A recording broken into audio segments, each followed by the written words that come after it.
Okay, we're live. What's up, Coach Nick? Hey, what's going on, Combo? It's always great to have you in person. Just sit tight. We're waiting for everyone to come in the room, so we'll give people a chance to kind of relax. I guess first thing I want to know though is, can you hear us? Okay? Do these mics that we have on ours they work? Are they working well? Let me know in Are the they comments. pristine? Yeah, let us know because I want to make sure that. But hey, Johnny, what's going on? Happy Sunday. Happy pre All-Star game to everybody out there. Post 3-point contest. Post 3-point contest, post dunk contest. And you just released a video? I just released a video. Hopefully everybody watched it. We have some people in here. So, hey, let me know right now in the comments if you guys can hear us, if that works.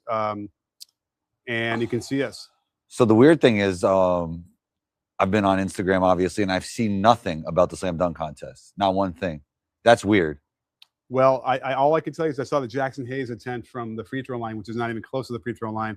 And that might be why you haven't seen much. But you think that doesn't matter. If it was even that bad, then they would have been sharing the bad stuff too, right? I agree with that. Yeah, that's what I think. And I don't see anything. And I'm not even seeing like a lot of 3-point stuff even. It's more actually just the crazy interviews, like the combo-like interviews I'm seeing all over but maybe that's just my algorithm. Maybe that's what I like, you know? Yeah, that's true. I mean, it's all about the algorithm. Yeah.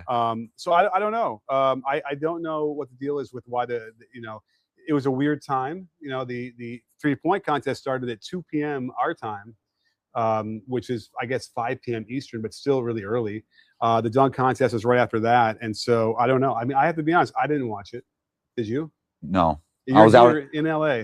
I was out about in LA. I haven't been watching any of it. I did watch your video though. Oh, okay, that's good. Yeah. Well, I made you watch it. I had you captured in my studio. The biggest takeaway from your video was that you think Norman Powell is a better shooter than Devin Booker.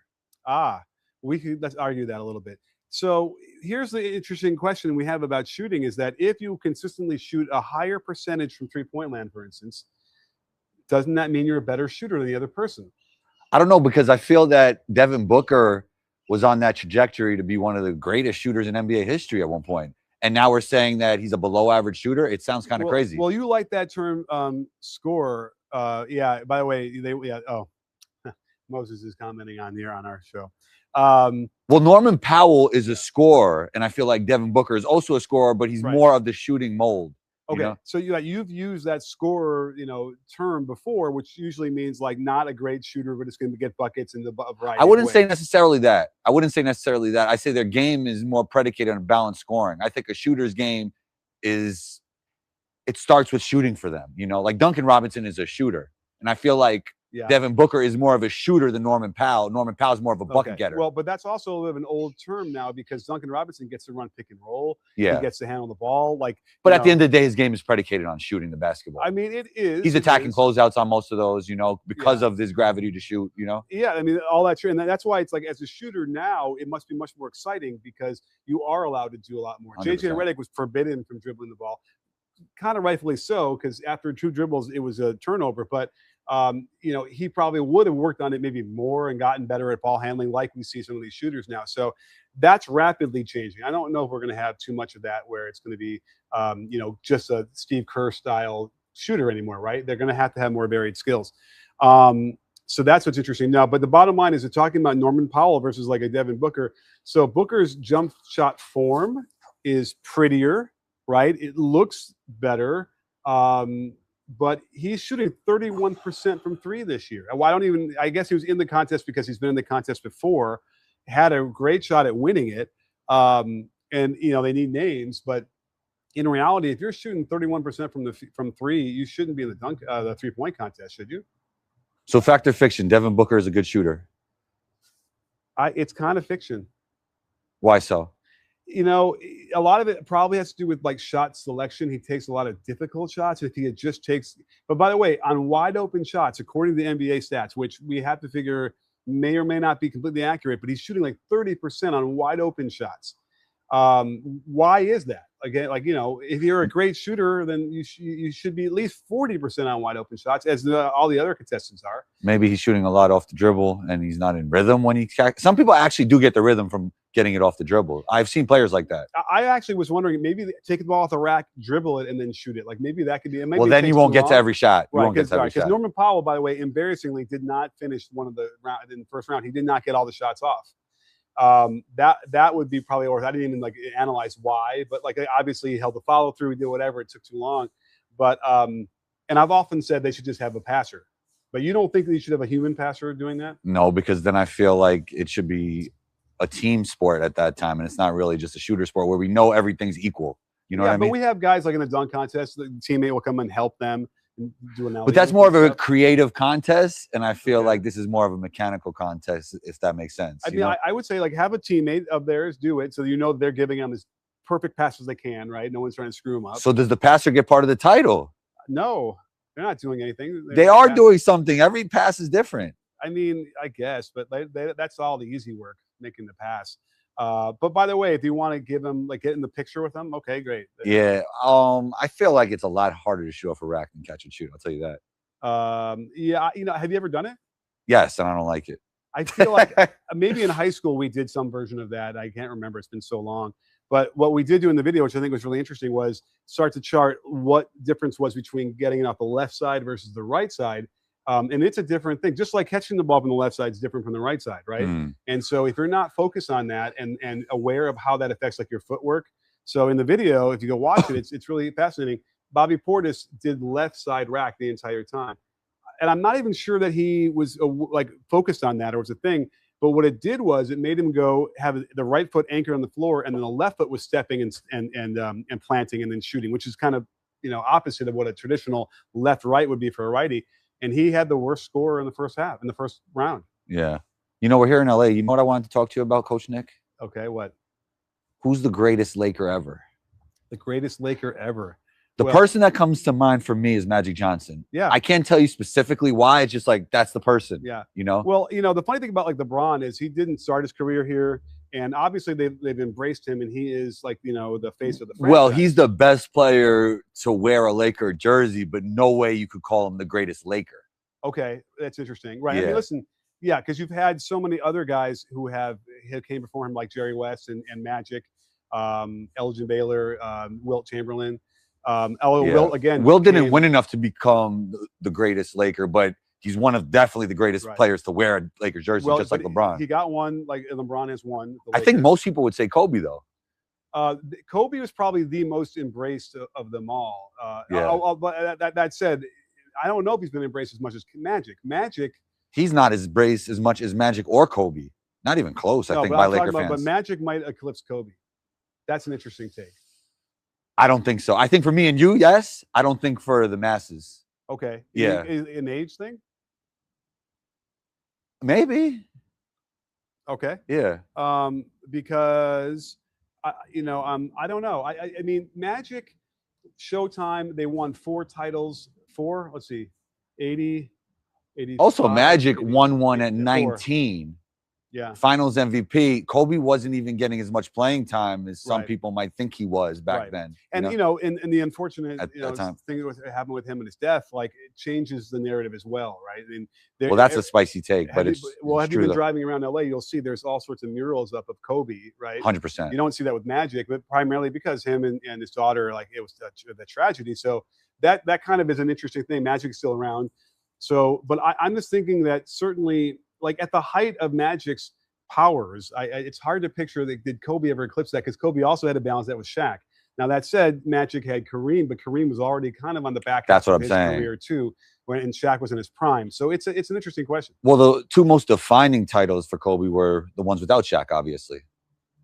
Okay. Yeah. That's interesting. Now, right. And that was important for his legacy for sure. Definitely. Yeah. And then, Pau Gasol, we can't, he's probably gotten the short end of the stick here. I don't feel like Pau gets enough credit for those titles. Well, he's a great player, but he's not like a Kareem or a Shaq, obviously. Yeah. I mean, he was just the perfect player they needed for the triangle offense. Lamar Odom was another perfect player for them. Lamar Odom, and Derek Fisher. Those are the guys that kind of saved them in Game 7 against the Celtics in that second title, I think it was. Who do you think's the greatest team ever in the history of the NBA? I mean, I got to see I think I saw every home game of the 72-10 Bulls. And if you're talking about team, and then, even if you want to go individual, Michael, I think is the best. They probably had the best duo as well. Yeah. Yeah. So I mean, and then also the style of play. So when Shaq and Kobe's Lakers were winning those 3 in a row, it was kind of brute force, a lot of it. And it kind of maybe And I think Shaq was just like had given up by that point. It was like, I'm just going to inflict damage as much as I can on everybody. Whereas the Bulls was more of a ballet. And as a coach, it was just more pleasing to the eye, in a way. The triangle offense had never looked better than that. You have the beautiful game of the 2014 Spurs, which is in the running for that. I think the Warriors is aesthetically pleasing the way they played. Even though everybody thinks about the three-point shooting, it's also the ball movement and the player movement. Yeah. Absolutely. The Warriors too, and the Warriors, had the foundation of the triangle offense too, which is exciting for me. I'm a triangle offense coach. So all of that is really interesting. And so I guess the question then, and then remember, there's a 72 Lakers who had the highest win total until the Bulls. Yeah, and Bird's teams with McHale and Parrish are definitely up there. Yeah. But I think a lot of people would have the Warriors, the Kevin Durant Warriors. Yeah, you know what? You're probably right. You think the 72-10 Bulls could be the Kevin Durant Warriors? Be a great series. KD doesn't like to mix it up too much down low and the physicality stuff, and but then they're trading 2s for 3s with Steph. Yeah, it's too bad because I feel like the 72-10 they had Kerr, they had guys that could shoot it.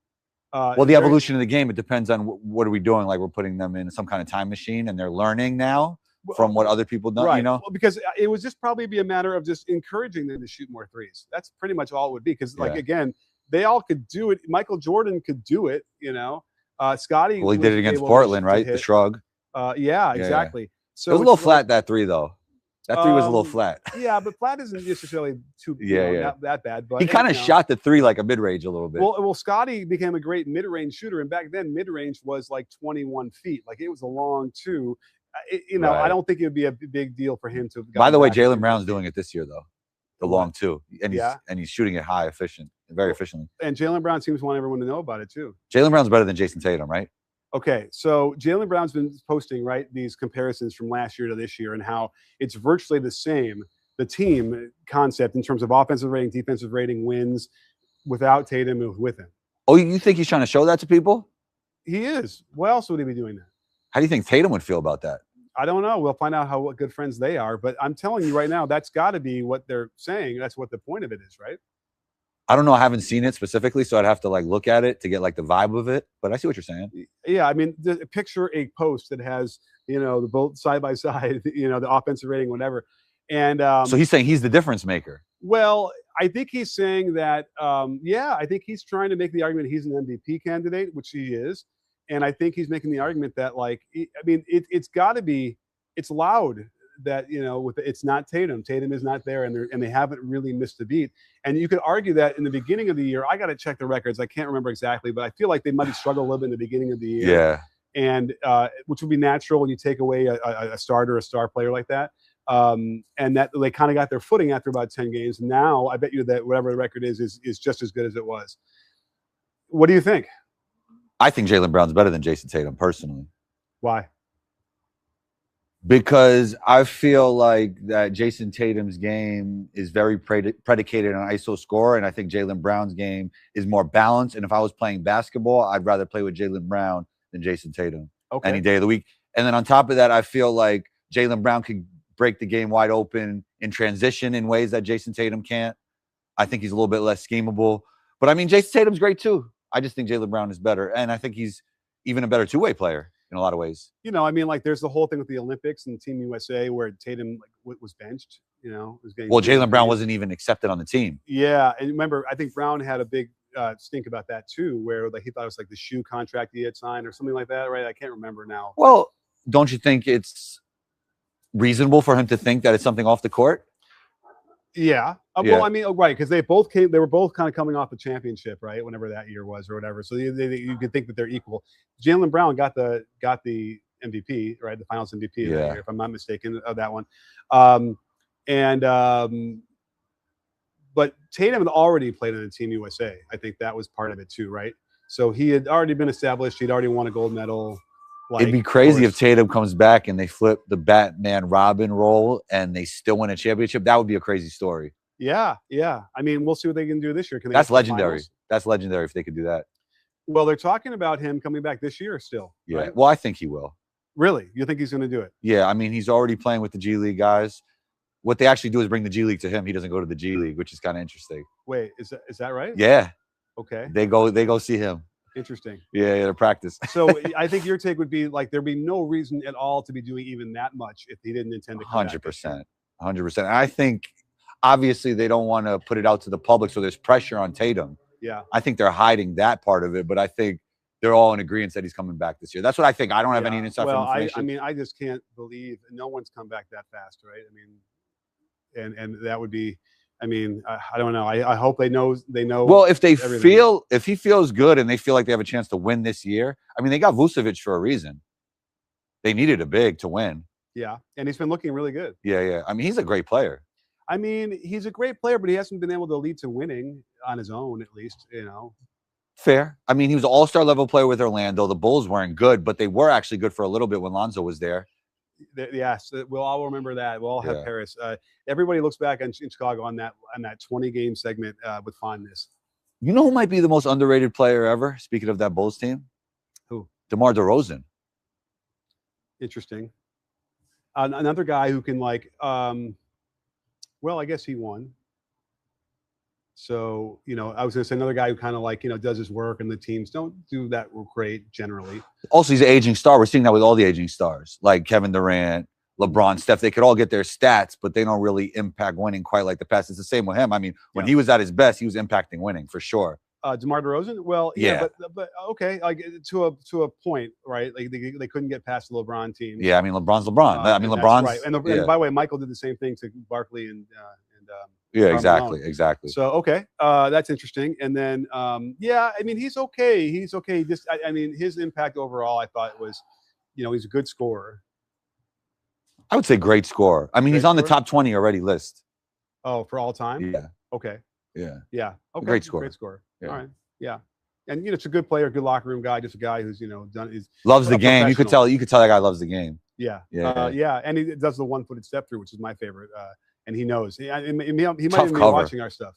Tough cover. So of course he watches Combo and Coach Nick. Who doesn't? Yeah. We're here live in Cali. How's it going in the comments section? I haven't even. It's a little bit according to this, unless this is not refreshing. I don't see too many. Okay. But hey, we're here though. We're here for a little while longer. How was your trip to LA? You guys, have you been here to LA before? Yeah, actually, last All-Star. The last time we had an All-Star here. Mm-hmm. Okay. Which was not that long ago, I guess. I don't remember now. I would say definitely before the pandemic. Before the pandemic. It might have been 17, 18, 19. Okay. I would say 18, if I had to guess. Wow. And it was the Lakers hosted it, obviously. Now it's the Clippers, even though it still feels very Laker. Really? Yeah. Well, it's a Lakers town. You're not going to, it's just, it is. It never, I don't think it's going to change. It's sad because the Clippers were. Well, it's like almost like the Brooklyn Nets. I don't think New York's ever going to turn into a Brooklyn Nets town. Yeah. Well, if they win a title, if they win a couple titles, never.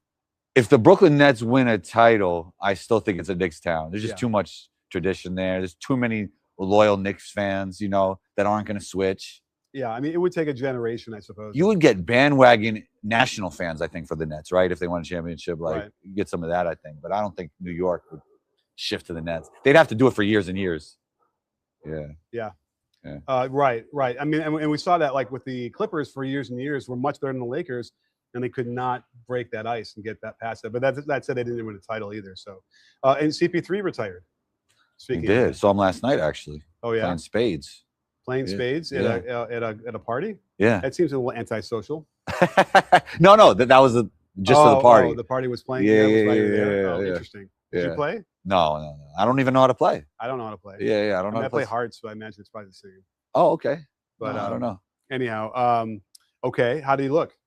Oh, I wasn't really paying attention. I just, that's Chris Paul. And, yeah, right. That's it. I wasn't really paying attention to this game because I don't know anything about the game. Well, I wonder if if he was surprised or if it's surprising that his career ended the way it did. Well, last All-Star in the Bay Area, I remember him talking about. I think you were there with me when Chris Paul was speaking. Actually, yes, we were there. He was talking about how he's like, it's not going to be that much longer then. So I thought it was even going to be after last year, but I think he played so great, that he wanted to do another year. That's what I think. I mean, he was good last year with the Spurs. Yeah. I mean, steady, right? Nothing amazing, but steady. I guess. I mean, it would have probably been better just for him to This was bad. It was, but bad. he didn't know it would end like this. Yeah, it's interesting if the book will ever come out. You know, we'll really. I mean, we Ramona Shelburne is. Yeah, I heard she's. She's all in the mix. Yeah, giving the info. And we spilling the tea. We definitely got a lot of information about that and how. It was weird. I guess the Clippers had been really clear with what they wanted from him, and he thought it was, and that wasn't clear. I guess, right? And so he started to. Do you think it's the aging star ego thing that he feels like he could contribute more than others do? And then on top of that, do you think it's a locker room thing where, Chris Paul could be overbearing at times? I think it was a locker room thing. I think the coaches were threatened. I think he was. You think Ty Lue doesn't feel like the type of guy that would be threatened by a player? I know. Yeah. But that wasn't the guy who was quoted or cited anyway in that whole how it all went down, if you know what I mean. Yeah. And so. So their relationship was solid from what I mean, here's my take. As a coach, he could have been like another coach for you. That's what he should be. He was almost like that in OKC, and that's like 5 years ago. And so to hear some of the things that seemed to lead down the path of him being, forced out was strange because it sort of felt like, as the planes go by, it felt a little bit like that where he was doing what he thought they wanted to do, which is kind of coach. I suppose they felt like some of the coaching went against what they were saying, and that's not good. You can't have an assistant coach go against what the head coach is doing, right? And maybe that was the crux of the matter. And then at that point, they're like, "Yeah, we're not. We told you this before you got here. You've done it twice now." I mean, there were a couple other random weird stuff. I mean, it was even like the Kuminga stuff that all these kind of weird leaks where they're trying to say that somebody in Kuminga's family was taking too much food from the common area. I mean, come on, can you believe that? It's petty. Yeah. Very petty. Yeah. I mean, and we'll see now who's right on the Kuminga thing, me or you. And I've seen the Warrior spreads. Like that's a lot of food. Like the fact that somebody would be taking like too much, it seems insane to me. Like, that can't possibly be a thing. But you know how that goes. Well, when you don't like somebody, you find ways not to like them. Yeah, right. Yeah, right, you know what I mean? Like if it was Steph Curry's fam, you think they're saying that? Well, I think Steph actually responded to that, by the way, right? What did he say? I feel like I saw a reply on Instagram to Kuminga from Steph laughing or whatever, thinking like basically I think saying how ridiculous that was. And it probably wasn't true, but either way it was ridiculous. That notion. So I mean, listen, we know what the Kuminga issue was. The interesting thing I think I'm more of a believer in him than you. Yeah, for sure. Yeah. I mean, listen, you're believing that he can score 20 a game on a bad NBA team? He could definitely score. Well, you believe that, right? That he probably can do on like lower efficiency, probably, yeah. I mean, but do you think if he gets more volume, the efficiency could actually go up because he'll be in better rhythm?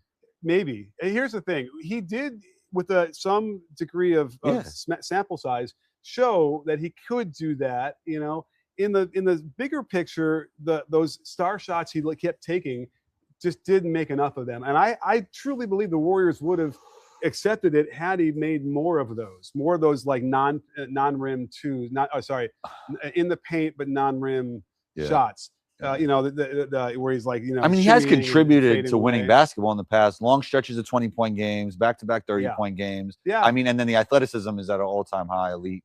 There was a time when, and like someone laid it all out, like the stretches that he did well. It's like, those are really impressive. He did have, you're right, like he had moments. Yeah. But the context always needs to be of how you're going to play alongside Steph, right? Steph is the guy. And those are the moments that it was clear that he wouldn't fit into that. And if you're going to show up at a program and you have a guy in Steph who's one of the greatest of all times, and you're not going to fit in with him, then you're not going to stay there, right? It's not going to work. Yeah. And it's easy to fit in with Steph. It is. It wouldn't have been hard. And by the way, he would have been so efficient. He would have gotten easy shots, and he would have shot so high on those. And there were moments when he did, and that was, I think, the most frustrating thing. It's like, as a coach, he does it, he's doing it, then you expect him to do it all the time, and he wouldn't. And that kind of inconsistency, it's got to just drive you nuts. And that's what probably was the rift of they could not get along well enough. I mean, I bet you in the, day to day, I'm sure Kerr and Kuminga were fine, but it had to eat at both of them. So how do you feel about Cam Thomas getting cut from the Brooklyn Nets, a guy that averaged 24 points a game for a whole season, one of the best scorers in the world? Obviously, the playmaking isn't great and the Yeah. defense isn't great, but a great scorer though. I thought about doing a video on this. I don't know if anybody wants to watch it though, but yeah, Cam Thomas is I don't know. I got to The study. curious case of Cam Yeah, Thomas. I really want to study and really look at it. I mean, I've seen a lot of the highlights. It's hard to watch, Nets games. So, because obviously the guy can score, and then he goes over to the Bucks and he's just like lighting it up there, right? So, I don't know. It's interesting to see the guy came on the scene somewhat out of nowhere, right? Where did he go to college? Do you remember?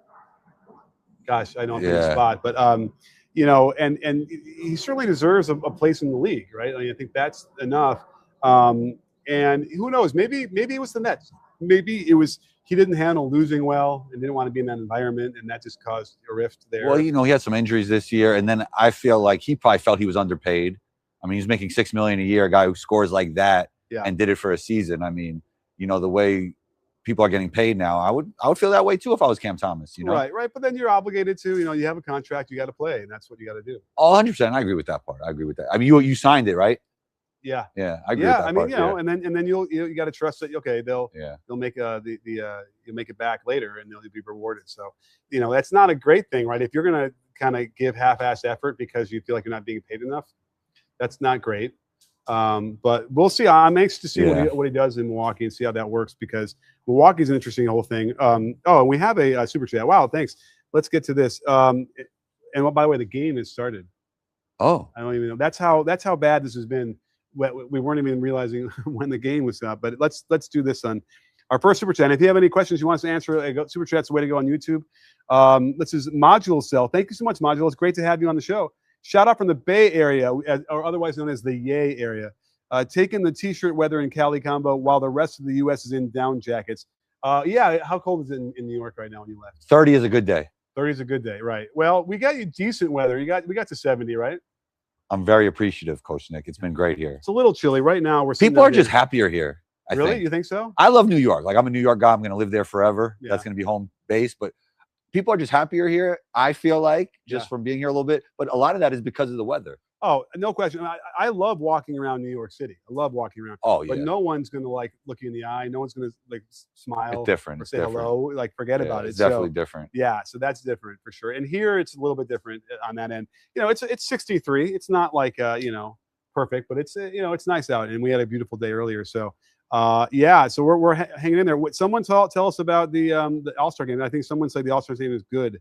We'll have to get in there and watch the game a little bit. Yeah, let's do it. But I'm supposed to actually be at a show. I mean, a watch show for it. Yeah, oh, right. Yeah. Well, we'll see what develops. Well, the thing is no longer playback is no longer for our watch shows. Oh yeah, I was thinking about something else. But yeah, okay. Oh, yeah. Okay. Yeah. We got to find another way to do it. We'll find it. Yeah, for sure. Yeah. Well, I think anything else we got to cover before we go? Yeah, last thing. Who did you think was going to win the championship before the season? Has that changed now? Who do you think is going to win it now? I mean, I thought for sure OKC was going to win it, and it looked that way. And then the Spurs beat them 3 times, and they have a Wemby problem. Right. It's a little bit more even because you got maybe Denver. By the way, and Jokic missed 16 games and still is doing things in the court no one's ever done before. He might be the greatest player ever. Yeah.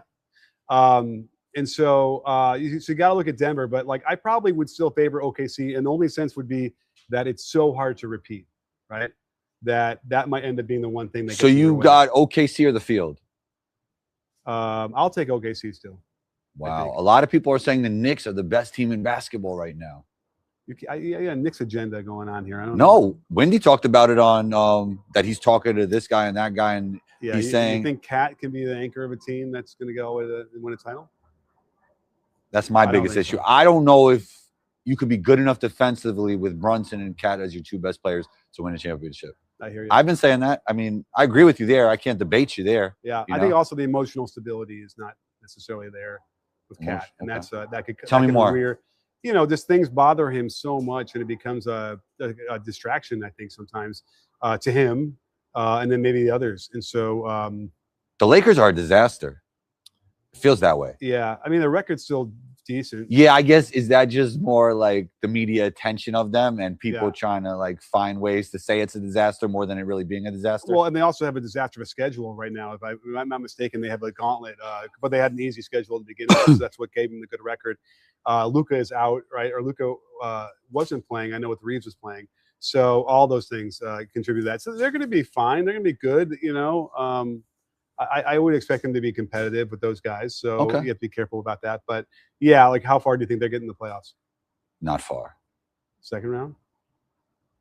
Would you trade LeBron James and Luka Doncic for Wemby?